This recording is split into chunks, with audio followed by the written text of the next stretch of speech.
വിശുദ്ധ യോഹന്നാന്റെ സുവിശേഷം 5-ാം അധ്യായം 19 മുതൽ 23 വരെയുള്ള തിരുവചനങ്ങൾ. പുത്രന്റെ അധികാരം.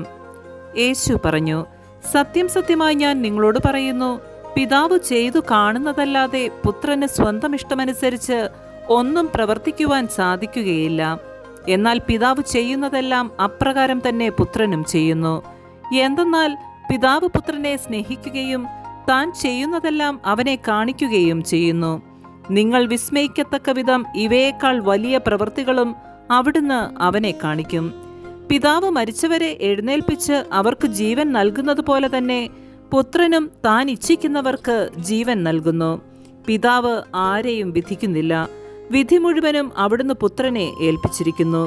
പിതാവിനെ ആദരിക്കുന്നത് പോലെ തന്നെ എല്ലാവരും പുത്രനെയും ആദരിക്കേണ്ടതിനാണ് ഇത്. പുത്രനെ ആദരിക്കാത്തവരാരും അവനെ അയച്ച പിതാവിനെയും ആദരിക്കുന്നില്ല. നമ്മുടെ കർത്താവായ മിശിഹായ്ക്ക് സ്തുതി.